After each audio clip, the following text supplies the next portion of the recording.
Hi, everybody. My name is Julia. I'm a client success manager here at Houzz. I've worked here for a little over 2 years now, and I help pros learn our software and continue managing your marketing. So today I'm going to talk through the 3D floor plan first, then we'll talk about the client dashboard, creating a schedule, assigning tasks, time and expenses, and we'll end on running reports. So Cameron's going to be fielding your questions, and I'll take pauses before we transition to another piece of content so that you guys can ask any questions before we move on. So jumping right in here to the 3D floor plan, this is an awesome tool to be able to help you close more jobs and convey your vision to your client. So there's a couple locations which we can first access this client dashboard, or excuse me, 3D floor plan. And the first location is inside of one of your active projects. So you can go into one of your projects and access your 3D floor plan here, or we can go under Manage and click into our 3D floor plans here. If you go in through the Manage, it will ask you to still assign your 3D floor plan to a project. So either way, no matter where you enter from, your 3D floor plan will be still located inside of the project that you're working on. So I'm going to go ahead and navigate into my project that I'm going to be working on with you guys today. And we're just in our normal project overview screen here. And as you can see right here in the overview screen, you can see your 3D floor plans that you've built out for your project. And you can kind of move around where you want that located if it's a priority to keep it up top or maybe down below. To get to it from our side panel menu over here, we're going to click on 3D floor plans under the planning stage. In terms of actually starting a 3D floor plan, we have a couple different options. First of all, you can start from scratch, which just looks like this large rectangle. That's what it pops you into, 4 walls. You can start building upon that, but just very basic when you're starting from scratch. The second way to start is from our 3D room scan, which this is my favorite personally. This is using our LiDAR technology to scan a room. So I'm going to play you a video in just a moment, but the LiDAR technology is accessible on the Houzz Pro app for iPhone 12 and newer, and iPad Pro 4th generation and newer. So we're working on expanding capabilities, but those are the current devices that have access to the LiDAR scan. So to access the LiDAR scan to start your 3D floor plan, this video is going to walk us through it, but essentially you need to get on your Apple device, go into your Houzz Pro app. You can click on the upper left menu and navigate to your 3D floor plan. And then in the bottom right-hand corner of your screen here, there's a little plus button. So as soon as you select that, you're going to be popped into your scan. This will start scanning everything in the room accurately based on the actual dimensions of these items. So as you can see, it's scanning walls, ceilings, floors, and even the furniture in that room. And it's transitioning all of that information into a 3D rendering. So you can use this to start your 3D floor plan like we're talking about. Or a lot of my pros simply use this LiDAR technology to cut down hours of time just to get these measurements, so you don't have to be taking them by hand. So you can either simply use this software just to take measurements, or you can take it that next step further and start modifying your rendering to reflect what sort of renovations you're going to be making to that space, or even just redecorations. Julia, do we have any technical specs on like how accurate it is? Down to the inch, down to the quarter inch, something like that? I don't have those top of mind, but every single time I talk to my pros who are actually using this, they're saying it is very accurate compared to their hand measurements. So it is reliable, and you can be actually taking your specs based on that. Thanks for the question, Dan. I'll see if I can dig out some more technical Yeah, specs. we'll have to look into a help article or something.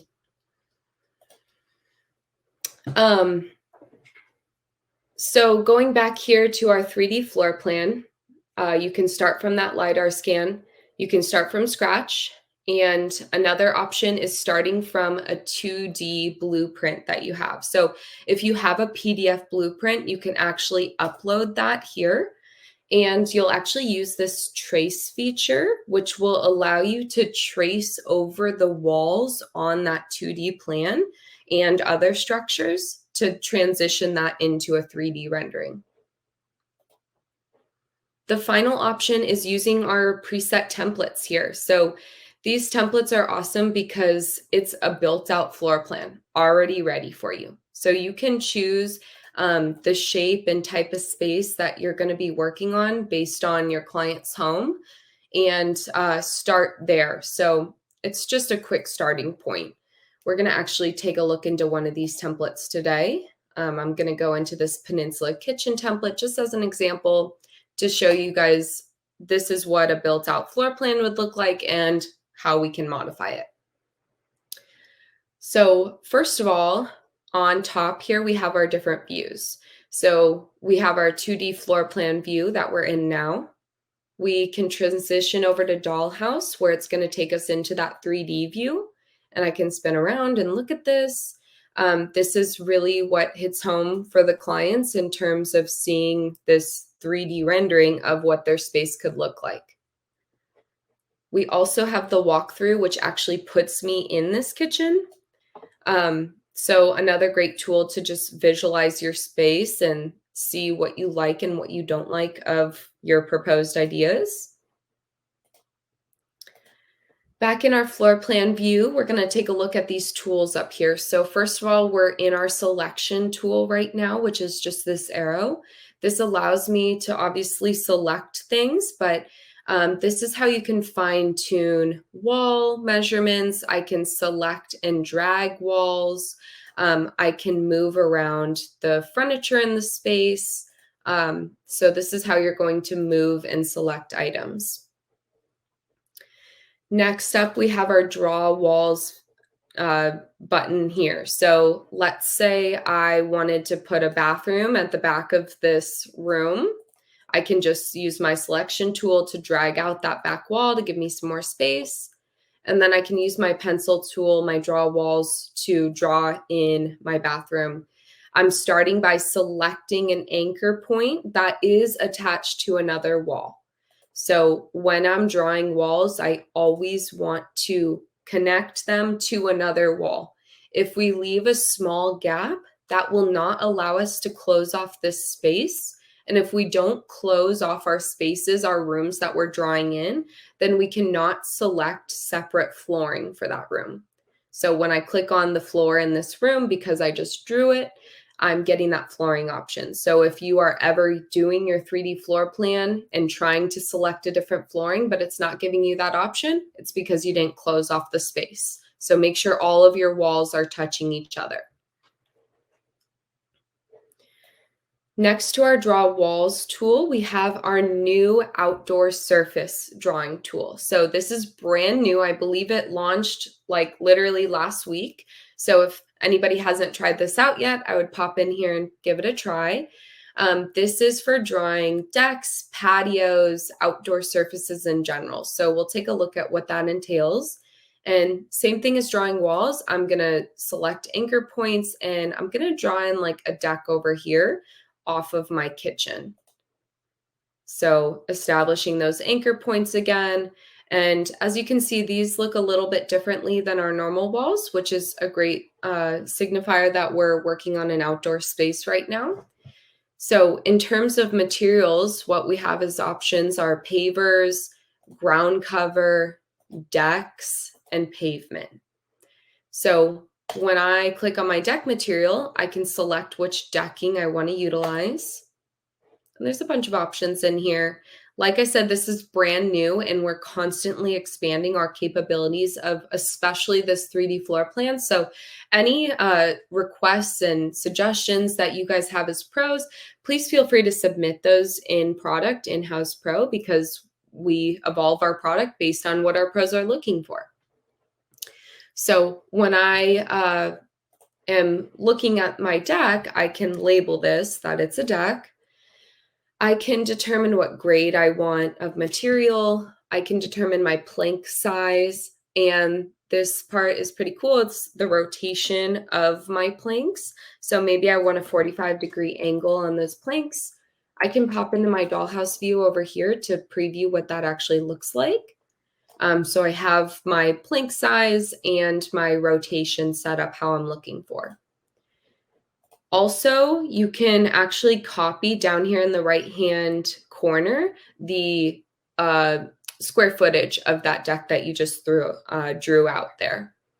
So something to know is we cannot elevate this. This is on the ground. So I know decks are raised and we want to represent that. Sometimes that is something we're aware of and going to be working on those capabilities moving forward. But this is rendition number 1 of outdoor spaces. So you can show your client what that outdoor space will look like next to their indoor floor plan as well. What about plants? Edna had a question about plants.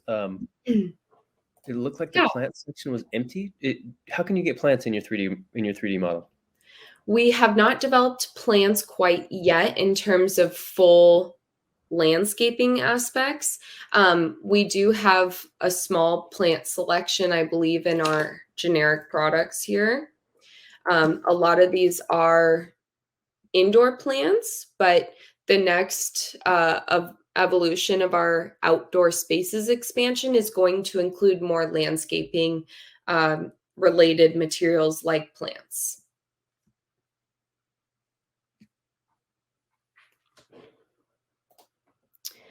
All right, so that's our outdoor spaces tool. Next in our structures, we're going to be, one second, let me refresh here. While you do that, Julia, there was a question from Justin about importing plans. Like if you're working on a custom home and you have all the blueprints, can you import your own plans? Yes, that is what I highlighted in the beginning regarding uploading a 2D plan. So if you guys have a 2D blueprint as a PDF, you can upload that here and use our tracing features. So you'll use our draw walls and outdoor surface drawing tools to trace over all existing walls, and then you'll add in doors where there's doors on the 3D floor plan. So we're working on automation of that so you don't have to manually trace all of those items, but right now you'll have to trace over all of those structures on the 2D floor plan that you upload. Great. And where do we sit with staircases? I feel like we released something with staircases recently. Yep, we have staircases in our structures here. Since we can only do 1-level floor plans, these are more of a representation of just where the stairs are going to be located in your floor plan, because we cannot establish that second level yet. So we do have staircases in here, a bunch of different types. Great, thank you. Yeah. So next, still looking at our tools just briefly here, we do have a measurement tool where you can like draw out a measurement to see how long something is. And I can move this around to compare. And I just click delete to get rid of that. I have a recentering tool, zoom in and out. And then this magnet tool right here represents snapping. That's what we call it. So if I'm dragging a product around, it is automatically going to snap to the next closest product next to it. Reason being to help you have a smooth transition between 2 items. Like if you're putting one cabinet next to each other, we want it to be flush. If you do not want it to be flush and you don't want it to snap to the next product over, then you can just turn off, deselect the snapping tool. And then we have some settings here to change measurements and change what's being displayed based on what you want to see while building out your floor plan. Continuing in our structures category here, we do have those staircases in here like we were just talking about. We can set our default wall height for every wall we're drawing. We want it automatically to be 8 feet or however high. And you can create half walls now. So quarter walls, half walls, whatever you want to make, you can select a wall and change it to a partial wall, and then change the height of a specific individual wall. So you do not need to you can still have your standard wall height, and then you can modify individual walls if necessary, as well as the thickness. Ceilings is also brand new for us. So ceilings, the capability is per room. So if this main area has a specific ceiling type that I want to set, these are our current options. So maybe this is going to be a shed ceiling, and you can set more specific parameters here, even paint colors. And once again, you have that total square footage automatically calculated for you to calculate or to copy and paste elsewhere. And then when I go into my doll's house view here, I'll see that my shed ceiling has been set for me. And can you do ceilings like a pergola, a ceiling for a patio, like an outdoor ceiling? No pergolas yet. That is something that we are going to be working on as well. Got it. All of our other structures are located here, doors. Anytime you select any of these items, you'll be able to drag it. Like doors, you want to snap it to a wall. So I can edit the dimensions. I can choose a finish for my door, as well as the hardware to truly portray my vision. I can change which direction the door is opening up to and facing, and I can also duplicate this so that I can drag it to another wall or remove. Ross had a question about manually entering wall dimensions. Like, is there a way to pull it off of the edge of the wall instead of the center, like when you're Yes. you're starting your length? Yes. So from existing walls, when I select it, I can now use these anchor points to either just manually drag them like that, or I can type in a wall measurement. So I'm selecting which one I want to modify, the indoor or the outward facing area. And these arrow buttons represent which way this wall is going to be transitioning once you increase or decrease that measurement. So obviously to the right is it's going to push out to the right or push out to the left, or this arrow represents equally distributing that addition or decrease amongst both sides. So this is being updated, and we're working on help articles as well to make this more transparent and a little less confusing. Got it. Thank you. Have we gotten to closets yet, or closet organizers? Not yet. That would be, in terms of closet organization, that would most likely be in our products section here. Okay. So moving over to generic products, these are placeholder basic items that we have in our library. So we have tons of things here. So closet storage, here's an option. So we have shelving, wardrobe, bunch of options in here. So based on what you're interested in, I recommend going in and just exploring all of these items. The cool thing about these generic products is since they are just generic placeholder items, I can select an item. So maybe I want to put a dining set in there. And I can actually modify the dimensions. So you can customize that closet organization based on how large the closet actually is by modifying the dimensions to your liking. And then if we're talking about any wood item, I can select my finish here.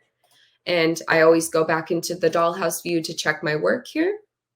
And the cool new part about our dollhouse view is now I can move items around in it to kind of fine tune the placement of that, which sometimes is more difficult in this floor plan view. So you can use your selection tool to move around your items in the dollhouse view now.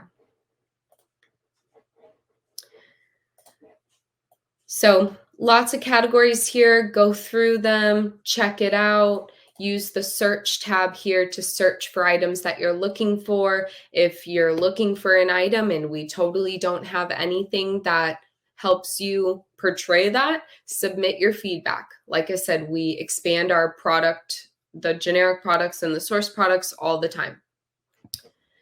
And a commonly asked question I get is, can we input our own products in here? And the answer is no, we cannot add in our own products to this tool because we only have three-dimensional renderings of these products.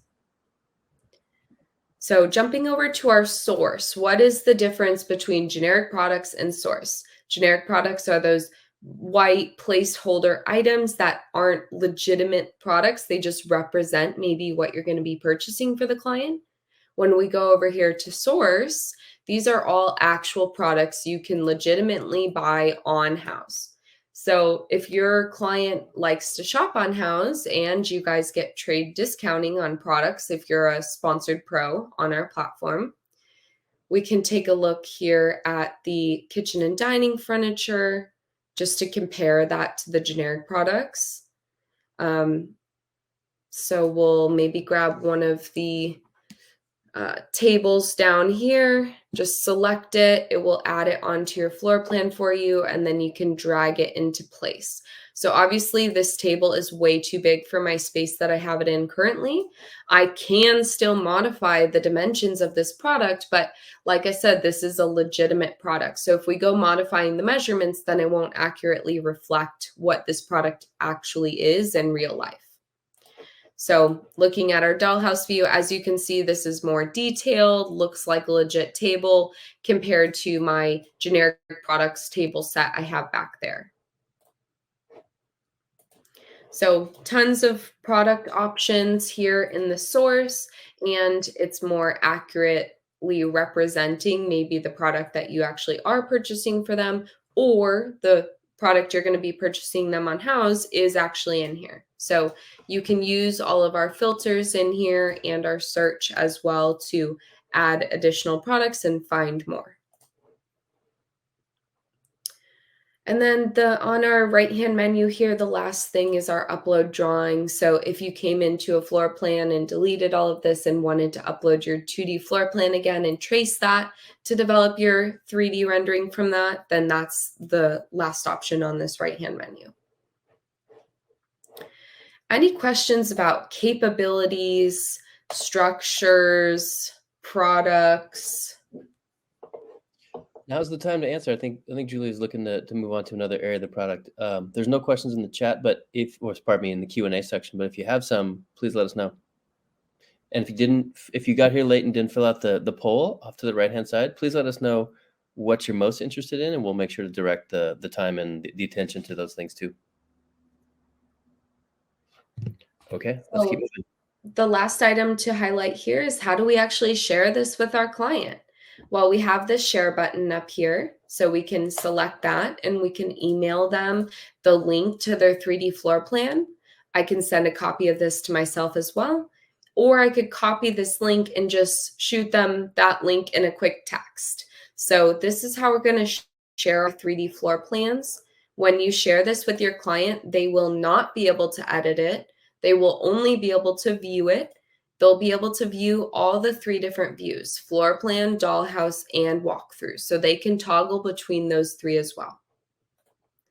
The last way we can show them our 3D floor plan is called our life-size walkthrough. So once again, we're going back to our Houzz Pro app, but the difference between this and our LiDAR is our LiDAR is Apple only. This is all products. So I'm going to play this quick little video. You're going to be back on your device, on your Houzz Pro app, go into that sandwich menu in the upper left again. Once again, go into our 3D floor plans. And this time, instead of clicking that plus button like we were looking at before for the LiDAR, we're going to click one of these AR buttons next to the 3D floor plan that is for that client. So when we click on that AR button, it's going to pop us into this view to position where we're standing in the room. That green circle is us. Where are we standing? Which way are we facing? And then after you position that accurately, we're going to click on that next button in the upper right-hand corner, and you're going to hold up your device and slowly scan the room. And it's bringing your client's vision, your vision of their modified space to life. So this is like we're in the walkthrough, but a little bit more realistic because it's right in front of us and we're moving throughout that space. So another great way to convey this vision to your client and sell more jobs and close more jobs. If we don't have any more questions about the 3D floor plan, we're going to transition on to client dashboard.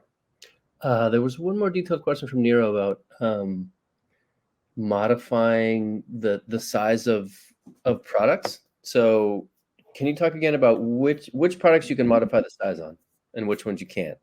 Yeah, so you can modify the size of any product, appliances, counters, cabinets, doors. You can modify all of them. But the difference between the generic products is these are just placeholder items that modifying the dimensions doesn't compromise the legitimacy of them because they're just placeholder items.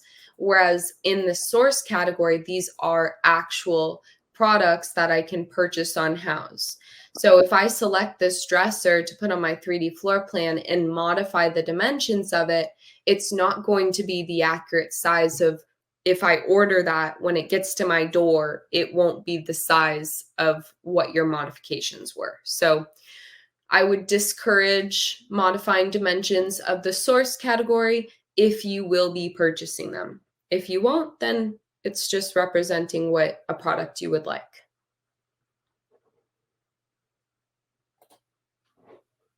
All right, so we're going to move over to client dashboard. So that's back in our project stage. So we're working on this large build firm project right now. So I'm going to go in there.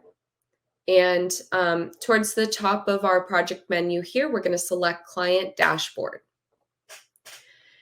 So this is an awesome tool for your client to have a source of truth for their project. They can log on here and access all the information and documents that you've shared with them into this portal. This will help you have less questions from your client. This will help you be transparent with them. In terms of what we're actually sharing, the only thing that is automatically shared to our client dashboard is our messages. So you guys have control over what you are putting into this portal.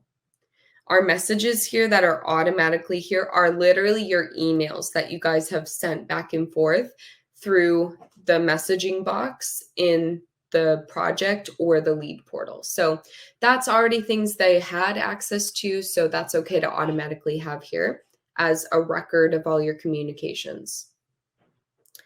Next, we have our financial documents. So estimates, invoices, retainers, and credits, any financial documents you've shared with them can be on your dashboard.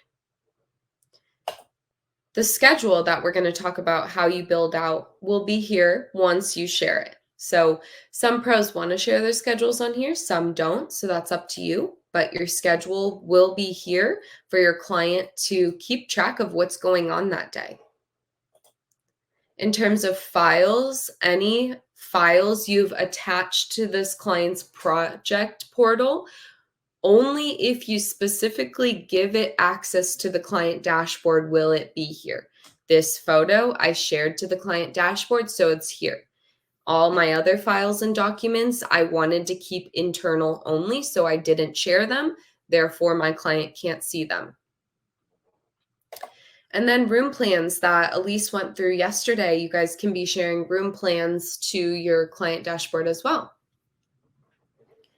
How do I actually share this dashboard with my client? On the right-hand side here, I can specify what sort of financial totals I want to be sharing with them. And then I can send them an invite here to their email, set up my subject, change this email if you want. I can copy myself to confirm receipt and then send that out. So you can share your client dashboard with them at the beginning of the project and then start publishing content onto it, or vice versa, doesn't matter. So we're going to talk about the schedule now, which still relates to client dashboard because we're going to talk about how we share things to the client dashboard through the schedule. And the schedule is accessible down here towards the bottom of our left-hand project menu under project management. So this is a newly updated tool. We are just launching the capability to start from a template. We know you guys are busy as pros, so we're trying to build out more templates so you have a starting point. If you start from a template here in the upcoming couple days when that gets published to the software, that will give you a starting point. If not, you'll come in here and there will be 3 basic phases, and you'll get to change the names of those phases, add more phases, and add more items underneath them. After I build this out, I can go into these options and save my schedule as a template so that I can use the one I created for other jobs as well to save you time at your starting point of the schedule. After I'm done building this out, if I want my client to see it, I'll click on the share button and I'll give my client dashboard access to see this schedule. The thing to note about this is, first of all, this will automatically be set as no access. So if you want them to see it, you'll have to change it to access. And B, your client will see everything on it. You cannot specify which items you want them to see, what items you don't. They will see the schedule. So that's up to you in terms of how you want to develop that and if you want to share it. Any team members that have access to this project will automatically have access to the schedule feature. And then you can give your subs and vendors access as well. So in terms of how we're actually looking through this, right now we're in the Gantt view, which I like because it's easy for me to visualize as I'm building it out, all the stages. We also have a calendar view where we can look at more of like a day-to-day type item. And then our new view is the list view. So this helps me see collapse and expand the breakdown of each stage. This is an easy way to create tasks as well, but we'll come back to that in a moment. So back in my Gantt view here, when I hover over my stages, which will be generic at first, I can either delete them, rename them and type in my name that I want for this stage. I can click this arrow button to take me to where that phase is located. Like when I came in here a little while ago, I had to modify the dates of these stages. So an easy way to get to where that stage is just clicking that arrow. And then this plus button is how do we add items to the phase. You can also add items by clicking this add item button or this one. And then in these drop downs, we have the option to add additional phases up here. And as you can see down here, we also have an add phase button. So plenty of locations you can click to add items and phases. So I'm going to use this plus button on my framing stage to add another item to this. And maybe I'm going to be framing our living room next. So I'll type in living room. I just clicked the check button and now I have an item on here. If I select any of these items on my schedule, it will pop me into this menu. So I can either change the name, I can modify the dates here. Maybe I want this starting on the 24th through the 27th. I can assign this to my client. I can assign this to my team members or my subcontractors. I can set up my dependency. So I'm going to start framing my living room after I frame that bathroom. So I'm going to begin this after my bathroom.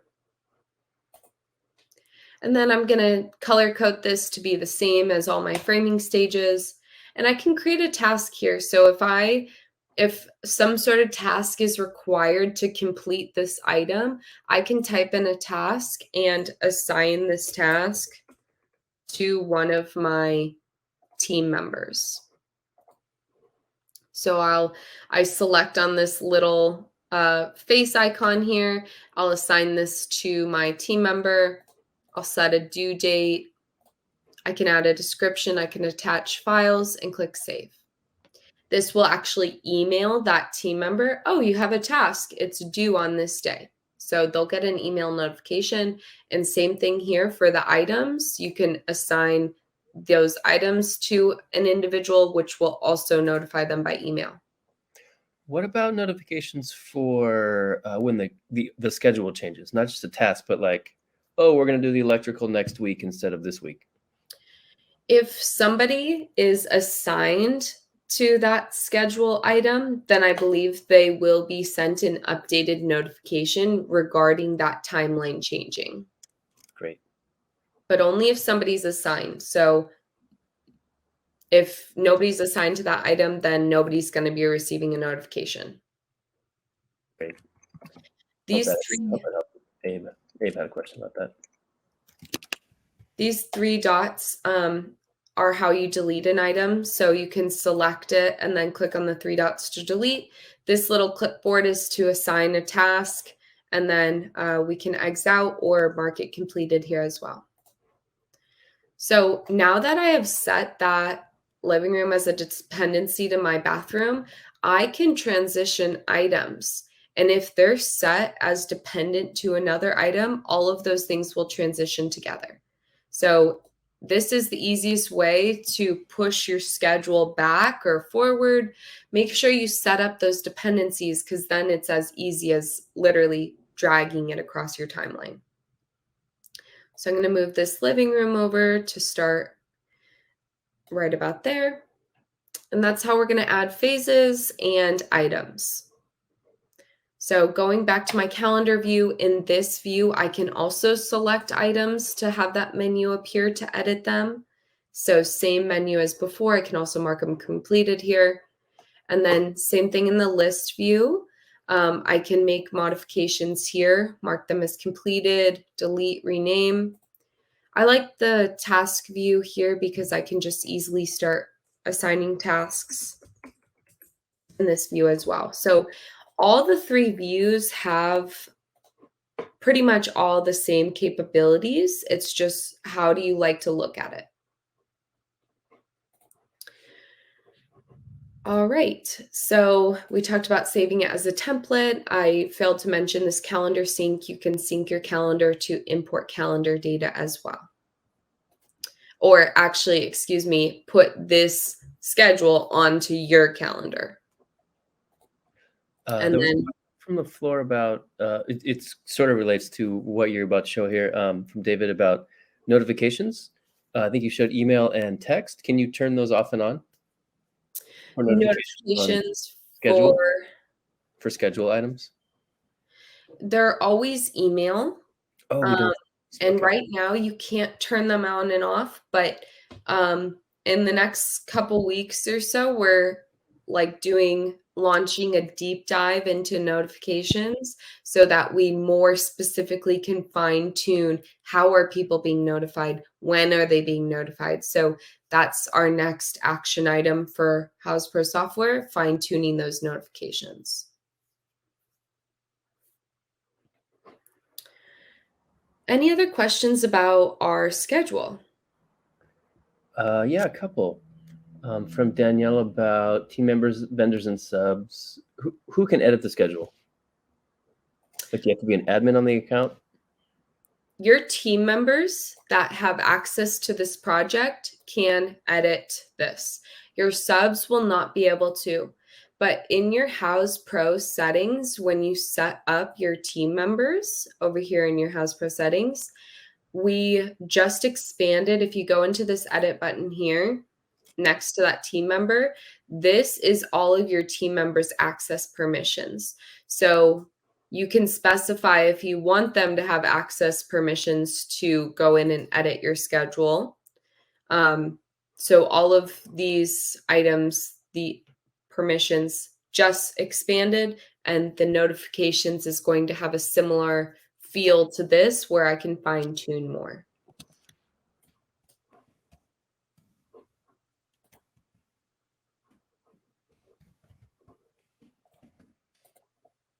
Any other schedule questions?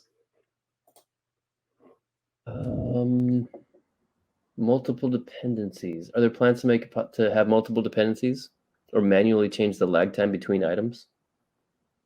Yeah, so you can have as many dependencies as you want. So that's just set up by scheduling, adding more items to this phase. So I can add really as many items to this phase as I want, which would create more dependencies. Let me show you. We can manually change the timeline of this item just by dragging it or by selecting it and changing those dates. And then we have the option to set the dependencies here in this menu, but I also can just simply select this arrow from the living room and drag it over to my next item to manually add that dependency, which also then has it in my menu here. So no matter how you want to assign the dependency, dragging the arrow or selecting it here, that's up to you. Great. Yeah, I think we're good. Are we going to cover invoicing today? Briefly when it comes to time and expenses. Great. Okay. Denise is waiting for that. Okay. Awesome. So we talked about tasks in terms of on our schedule. Those tasks can be added in any of these views of our schedule and will be displayed in them. But what if I'm a team member and I just want to quickly come in and mark my task as completed? The easiest place to do that is simply in my project overview here. So when I'm in my project overview and I scroll down, here's all my tasks. So I can create them from here as well, in addition to as a team member coming in and marking these completed. So I can create tasks here. Maybe I need to email the client on a specific day. I can create it, select it, assign it, which sends that email, set my due date. Same thing as before, attach items. I click save. That emailed whoever I assigned that task to that you have a task due on this date. When I'm that team member and I completed this task, I'll come back to this area, select it, and simply mark it done. Then down below, I can see all my completed tasks for this project. They're still here, just not in my active tasks. What about notes? Can you put notes in your tasks? Yeah. So when I'm creating them or when I just click on them after I've created them, in this description, I can add whatever notes I want to or attach any files. Great, thanks. Any other questions about tasks? I don't see any in the Q&A window, but type them in if you have any. Next, we're going to transition to time and expense tracking. So that is accessible also within the project stage. So when I scroll down on this left-hand menu, under project management again, right below our schedule is our time and expenses. So most of my pros use estimates or invoices to bill their clients. These time and expense entries, the end goal, if you're going to be billing for them, is to transition it to an invoice. But the benefit of this method is you get to keep track of your time. You don't leave money on the table. If you are spending hours designing their project, you could be billing for that potentially. So I can be tracking my time to bill for my time. In terms of expenses, I did a one-off run to Home Depot where I bought $500 worth of materials. I can log that as an expense here to then bill after later. So in terms of time, we'll discuss this quickly first. Up here in the right-hand corner, you'll see our stopwatch feature. So this is a great tool to help you keep track of your time. All of your entries will remain here and you can modify them afterwards if necessary. So I can click add time clock, attach my time clock to a specific project, declare what service I'm going to be providing during this time, and enter my hourly billing. Is this taxable and billable? You can select and deselect those and add a description if necessary, and then I can start my stopwatch. This feature, you can have multiple stopwatches running at once. Multiple users can be running stopwatches at once. Your team members can use this on their Houzz Pro app. You guys as admin members can use this on your Houzz Pro app. So everybody can use a stopwatch. They can be going consecutively. And I've seen pros keep these running for days. I don't know if that's purposeful or not, but it will just stay on until you turn it off. So when I clock this out, then I can have the opportunity to modify if necessary, and this will stay here for me to look back on. So since I have my time that I want to spend that with, it will automatically, all I did was select this little export button here. It automatically pops me into a time entry. So it has my 1 minute that I was running that for. It has my project, the team member that was doing it, my design plans. So you can edit any information necessary here and click save. And now I have an additional time entry right here up top. The process is very similar for expenses. When you toggle over to expenses, you can create an entry here. Again, this looks the same. Assigning which project I'm working on, what team member is logging this expense, what service did I provide, how much were those materials I purchased. I just put the quantity at 1. I spent one $500 run to Home Depot. Is this taxable and billable? And then I can even attach a copy of my receipt here and save this. And now I have another Home Depot expense that I need to bill whenever. Now we're at the end of my project.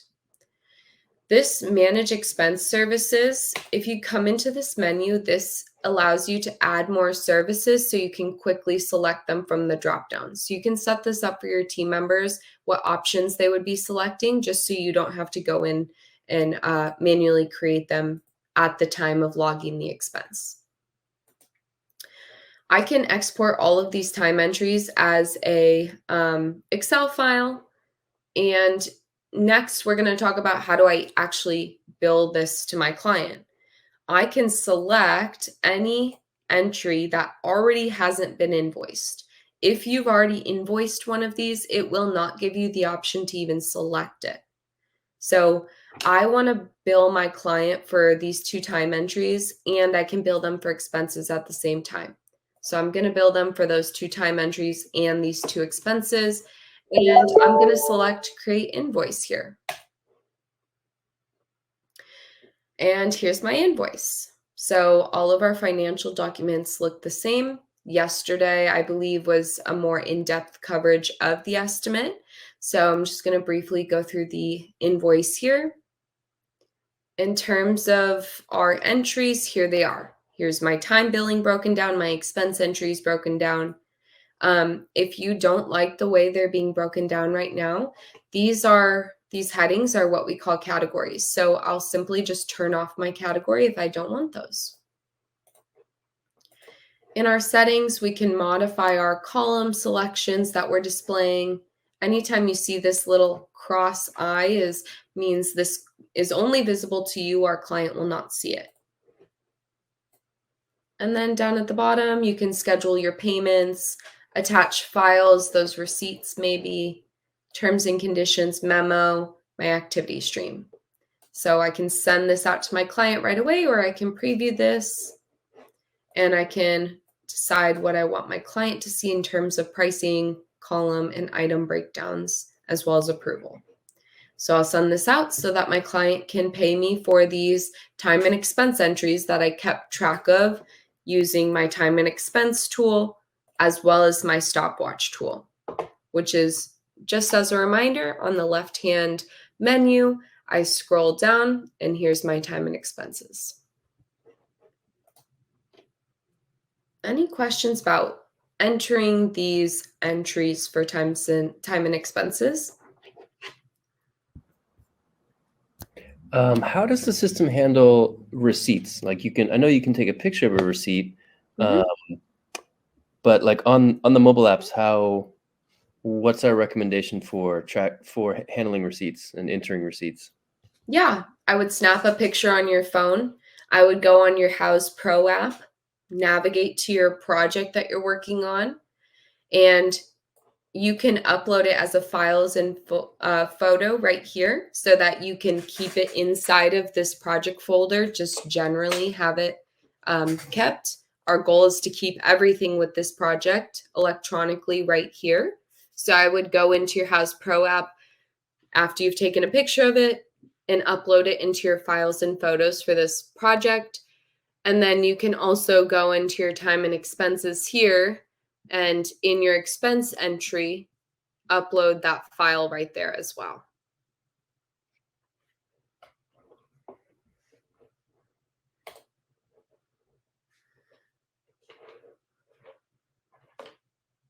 Cameron, you're on mute. Pardon me, I was talking to myself there. How did the expenses and invoices sync with QuickBooks Online? Can you talk a little bit more about the integration? Of course. So after your QuickBooks Online is synced with your Houzz Pro, it's a one-way sync from Houzz Pro into QuickBooks. Your time and expense entries will not sync to QuickBooks. What does sync is the invoice that you issued from them. So in order to get that information syncing over to QuickBooks, you're going to want to create that invoice and issue that invoice just like we did in the last step.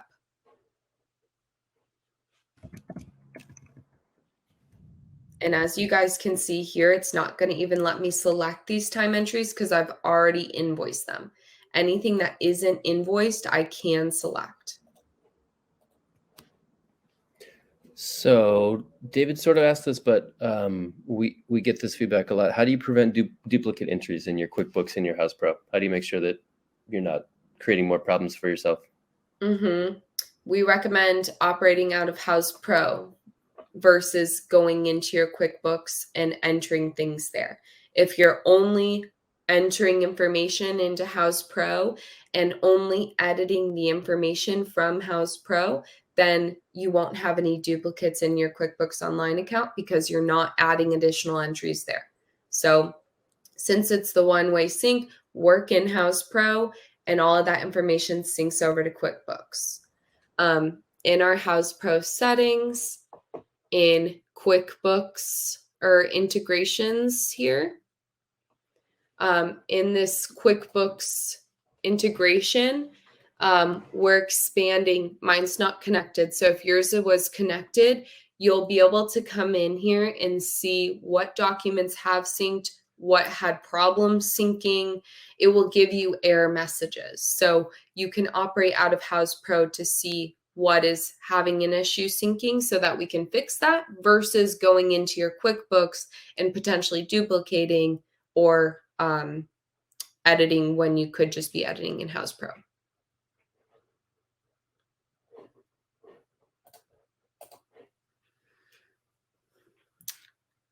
Any other questions for time and expenses before we transition on to reports? Yeah, two from Curtis. If you haven't set up your QuickBooks, can you go back and enter the items later once you have set up QuickBooks? Once you set up QuickBooks, I believe you can manually sync those items. So when you set it up, you can go into those documents. Let's say I'm talking about an invoice. You'll have the option inside of the invoice to manually sync to QuickBooks. So you'll connect it and then go over and push those documents into your QuickBooks account. Great. Question from Tatiana about general business expenses not attached to a client project. How do you keep track of general business expenses that aren't tied to a project, like taxes and things like that? Let's see. In our manage time and expenses here, anytime you make an entry, you have to assign it to a project. So that's definitely great product feedback in regards to general time and expense entries. A workaround, if you're looking to do that right now before we can establish that in our product, a workaround would potentially be to create a project. Maybe just call the project your business name. And anytime you're logging time and expenses, just generally just log it to the project that's associated with your business's name compared to a client's project. So that would be a good workaround, but we don't have an official way at this moment to create an entry that's not associated with a project. Great, thank you. All right, we're going to move over to financial reports. So pretty much everything we've demoed today is in the project stage. And in the project stage, we do have like financial overviews here of this project. So that is something to note here. But if we're talking about financial running reports in general, we're going to go into manage and click on financial reports. So these are reports that we currently offer. These are also being expanded right now, so you guys have more advanced reporting, but right now you have access to a payments report, detailed report of incoming and outgoing payments, amounts invoiced and remaining liabilities. We have a transaction reports, incoming based on project, outcoming based on project. And then we have our time billing. So this is a great way to like have a full view of all the time being billed or just logged by team member or based on each project. So I'm going to go into this payments report, and this automatically will be taking into account all of everything in your Houzz Pro account. So we can use these filters to filter.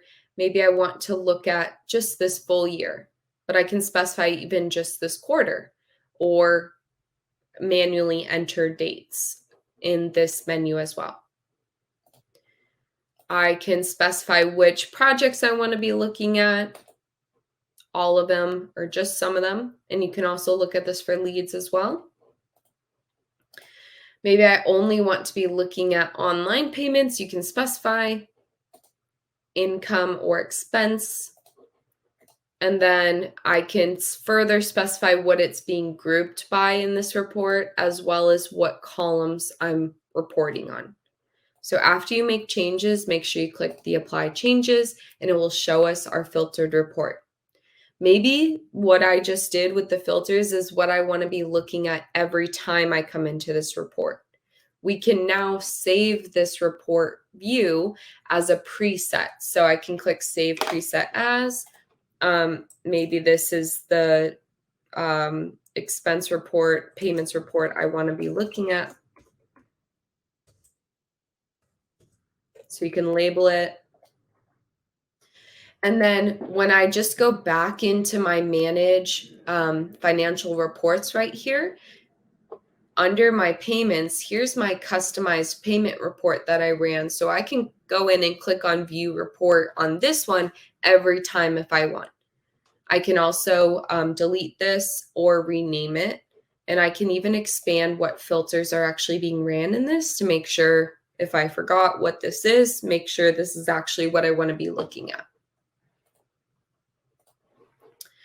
So that's how you save the preset reports. That's our newest feature for these, all the financial reports that we offer. This is to just show these totals up here, this little arrow.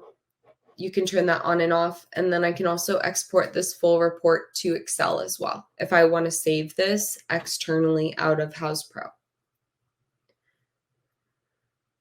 Any questions on filtering, running these reports, saving them?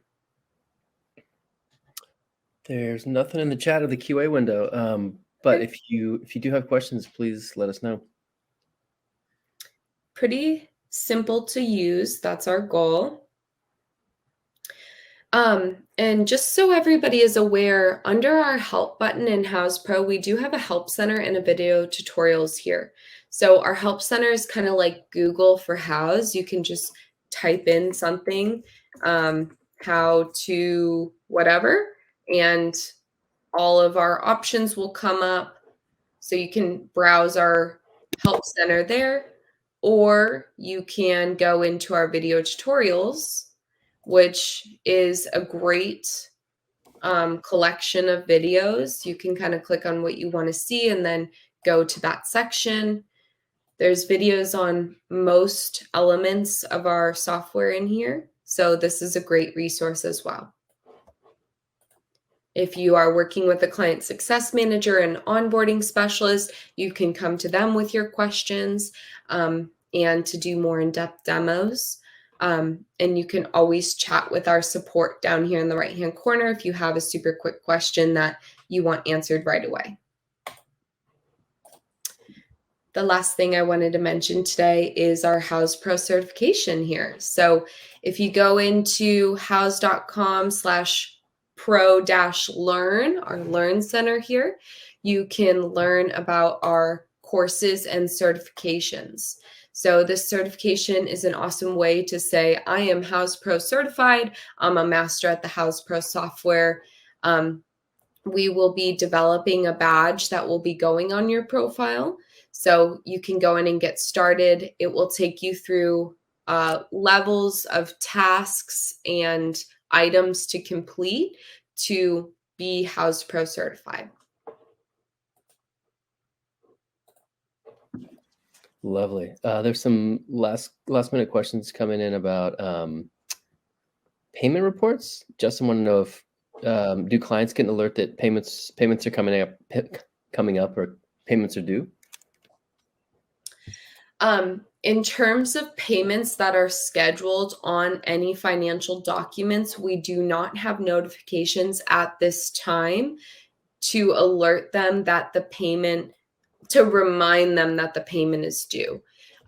They do originally receive your invoice that you send to them with those scheduled payments on it. So they do see the payment schedule on the document, but at this moment, we don't have notifications that are automatically sent to them. But this new automations, this little lightning bolt, this is at the top of all of our financial documents. We can create the task when the invoice is overdue so that our client, this is kind of like a reminder. It will create a task for them and alert them that a task is due because your invoice is overdue. We have reminders. Send your client an email reminder to review the invoice, reminder when the invoice is overdue, when you have an overdue payment. So this would be the best automation to be utilizing.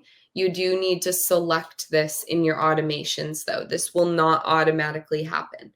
This is our latest step in automating more processes so you don't have to remember as much. So you can just do this at the beginning and it will send them a reminder that their payment is overdue.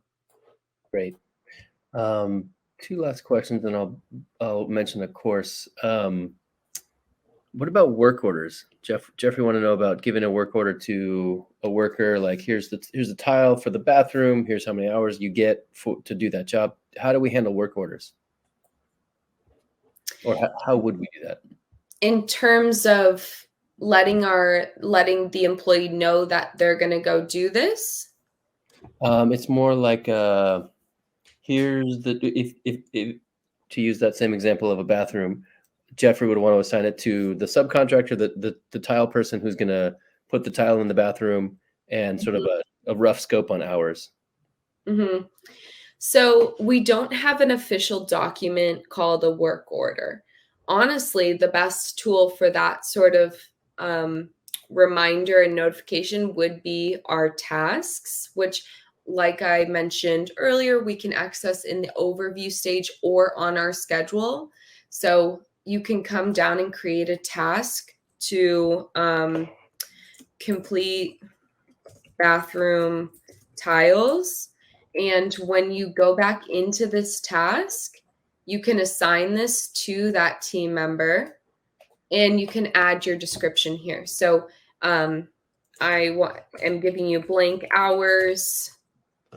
all that information that you would need to outline in that work order, you can add in this description here. And if you have a PDF work order specifically already that you guys utilize regularly with your business, you can even attach that here. So this would be a great way to set that due date. When are you going to do this? Here's the information. Here's the document you need. So this would send them an email to have them come into your project site and look at this work order, which they then can mark as done once they've completed it. So this would definitely be a great way to get your employees that information. Great. I see that one last question from Dan about tax. How do you see a report that shows how much tax you owe on the work that you did in Houzz Pro? So let's look back at our reports. I'm assuming that would be attached with your transactions, your incoming or outgoing transactions, I would assume. I don't believe we have a specific tax column in here. I'm not positive about the answer to this question. Okay, so in our column settings, we do have our taxable cost here. You can enter your tax name and agency and tax rate and tax amount. So it looks like our transaction reports, incoming and outgoing, will have this outlined for you in terms of tax owed and rates on the end here. Hopefully that's helpful. Yeah. I'm going to put a link in the chat window here for you guys. If you want to go deeper and learn from one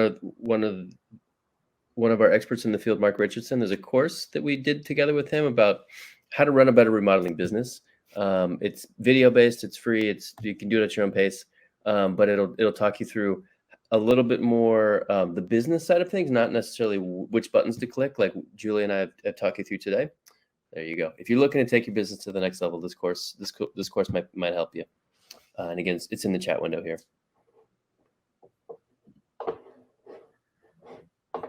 One last question from Curtis. Is there a way to add a design board into schedules? Like if you wanted to use a mood board, or what are the document types can you add to a schedule?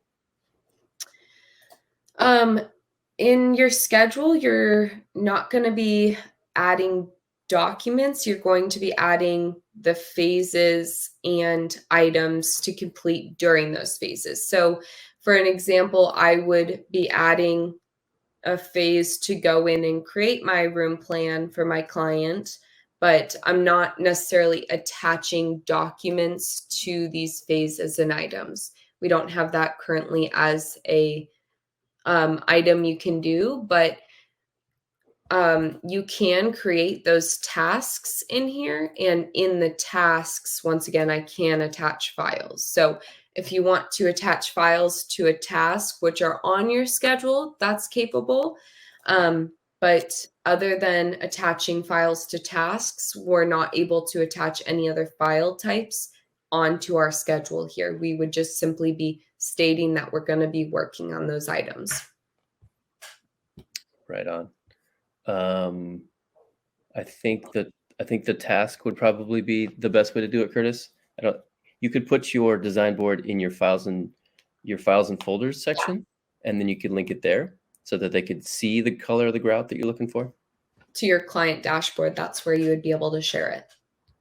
I think he's looking to tell the subcontractor which color of grout, which color of tile goes in that bathroom. Oh, yeah. I think that's the selections use case.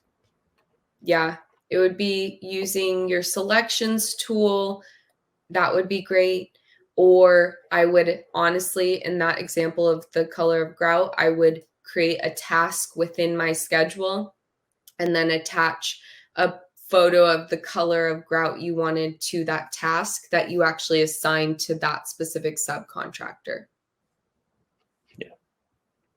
Good question, though. Chelsea, we will send out the recording afterward. Thank you for your patience. Thank you so much for all the questions, guys. This has been enlightening. I've learned a lot myself. It's been good to connect with you guys. Some of you folks live right down the street from me. We will follow up with the recording, and I hope you all have a great day. Take care. Thanks, everybody.